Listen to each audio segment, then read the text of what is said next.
Welcome to G Fun Facts Online.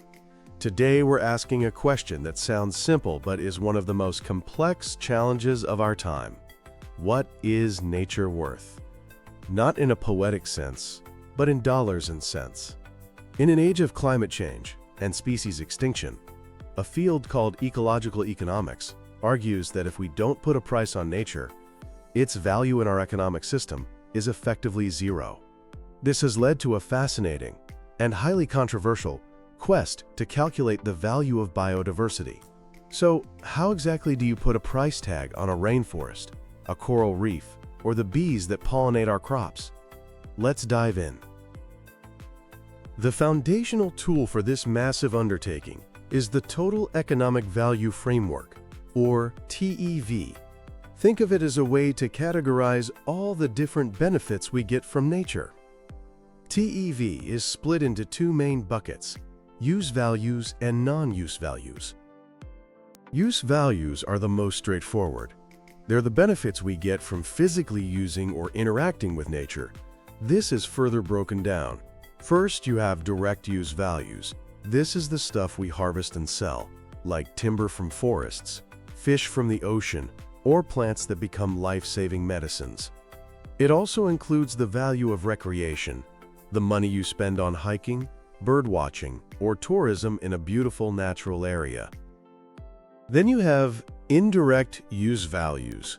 These are the behind-the-scenes services that ecosystems provide. For example, a forest helps regulate the climate and prevent soil erosion.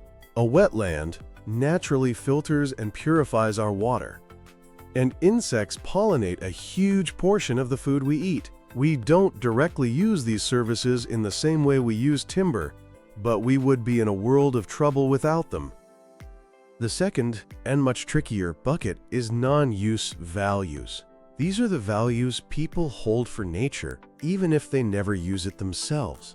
This includes existence value, the satisfaction you get from simply knowing that polar bears roam the Arctic, or that the Amazon rainforest exists, even if you never plan to visit.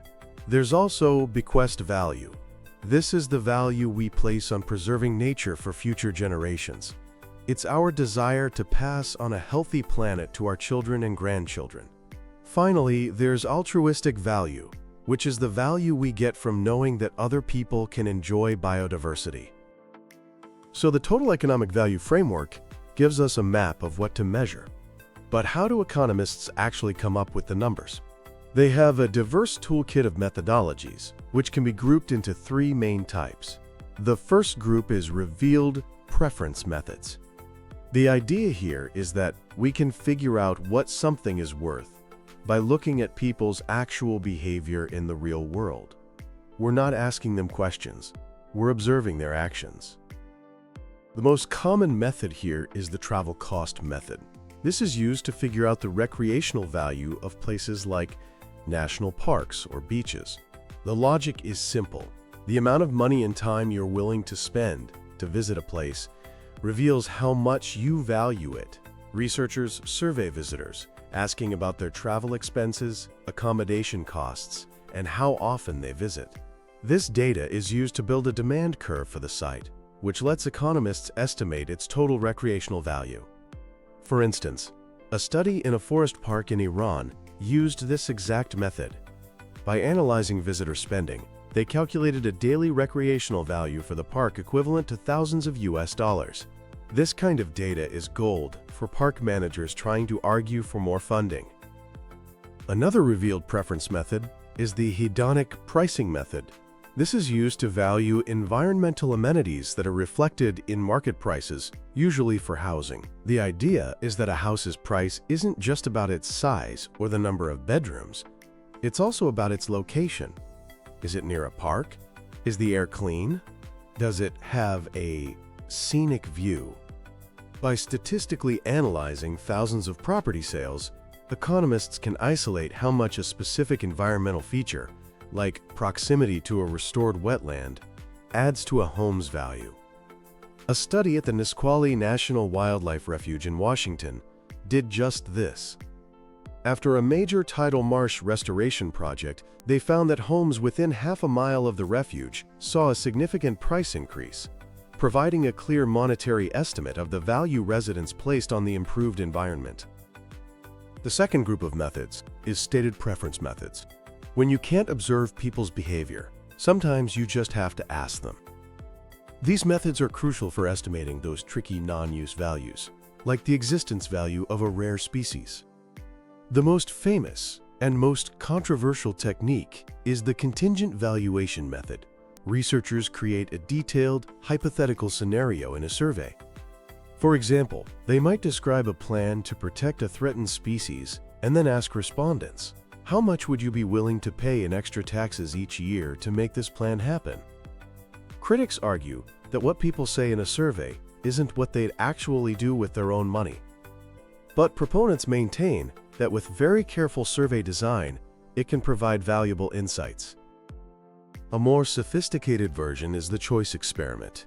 Instead of a single yes or no question, this method presents people with a series of choices. Imagine being shown several different conservation plans for an area. Plan A might have high biodiversity protection, limited recreational access, and cost you $20 a year. Plan B might have moderate protection, full access, and cost $10.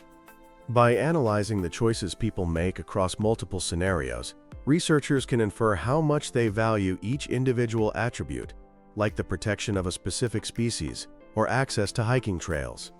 A study in Chile's La Campana Peñuelas Biosphere Reserve used a choice experiment and found that visitors were willing to pay specific amounts to protect native orchids, increase their chances of seeing wildlife, and ensure future water availability.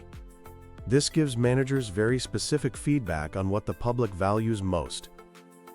The third major group is cost-based methods.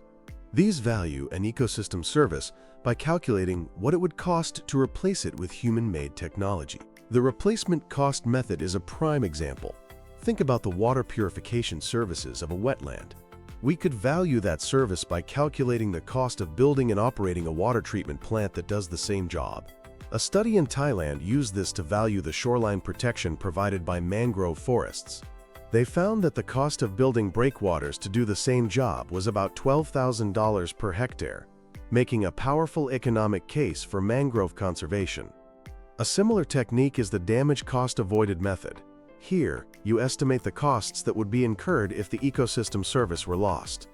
For example, the value of a wetlands flood protection service can be estimated by calculating the cost of property damage that would occur from a flood if the wetland wasn't there. And one final important method is the production function approach. This links an ecosystem service directly to the production of a marketed good. The classic example is pollination. A study might build a statistical model looking at the yield of an apple orchard. The inputs would be things like labor, fertilizer, and water, but they would also include the abundance of local bee populations. By analyzing this relationship, they can calculate the marginal value of the pollinators. That is, how much each additional unit of pollination activity adds to the total value of the apple harvest. This directly connects biodiversity to economic output. Tying all these ideas together is the concept of ecosystem services. This is the bridge that connects the abstract idea of biodiversity to our concrete human well-being. These services are typically grouped into four types. First, provisioning services are the tangible products we get: food, fresh water, wood, and so on. Second, regulating services are the benefits from natural processes like climate regulation, water purification, and pollination. A diverse forest is better at storing carbon and resisting pests. Third, cultural services are the non-material benefits: spiritual enrichment, aesthetic beauty, and recreation. And finally, supporting services are the foundational processes that make all the others possible, like soil formation and nutrient cycling. We don't value these directly, but their value is embedded in everything else. Now, we have to address the elephant in the room. The very idea of putting a price on nature is deeply controversial. Proponents argue that in a world driven by economics, if you don't assign a monetary value to nature, it's treated as having a value of zero in cost-benefit analyses. Valuation gives nature a seat at the economic table, providing a common language for policymakers and business leaders to understand the trade-offs of their decisions. The major international initiative, TEEEB, or the Economics of Ecosystems and Biodiversity, champions this view, not to privatize nature, but to make its public value visible. On the other side, critics raise powerful ethical objections. Their primary argument is that nature has intrinsic value, independent of its usefulness to humans. From this perspective, it's morally wrong to treat a living ecosystem like a commodity. They also argue that monetary valuation is reductionist, collapsing the complex, multifaceted value of nature into a single number, ignoring spiritual and cultural values that can't be quantified. There's also a fear of perverse outcomes. If you price a forest based on its carbon storage, you might create an incentive to replace it with a monoculture plantation that stores carbon more efficiently but destroys overall biodiversity. In response to this debate, there's a growing movement towards a more pluralistic approach. This acknowledges that monetary valuation is one tool, but it shouldn't be the only one. It combines quantitative data with qualitative methods, like multi-criteria analysis and deliberative workshops, where diverse stakeholders can discuss their different values and come to a consensus. Despite the debates, valuation is moving from theory into practice. Governments are developing what's called natural capital accounting, which are like national balance sheets that track the country's stock of natural assets, its forests, wetlands, and biodiversity, and the value of the services they provide. The corporate world is also getting on board. Frameworks like the Task Force on Nature-Related Financial Disclosures are being developed to help companies measure and report their impacts and dependencies on nature. And technology is accelerating this trend. Remote sensing from satellites and drones can monitor ecosystem health on a massive scale. Artificial intelligence can analyze huge datasets to build more accurate models. And new tools, like environmental DNA or eDNA, allow us to measure biodiversity just by taking a sample of water or soil. So what's the bottom line? The goal of valuing biodiversity isn't to put a price tag on every last plant and animal for sale. It's about making the invisible visible. For centuries, our economic system has treated the immense contributions of the natural world as free and limitless. And we are now facing the consequences. These valuation methods, with all their complexities and controversies, offer a way to correct that historical blindness. They are tools to help us make smarter, more sustainable decisions in a world where the health of our economy and the health of our planet are inextricably linked. Thank you for listening to Fun Facts Online.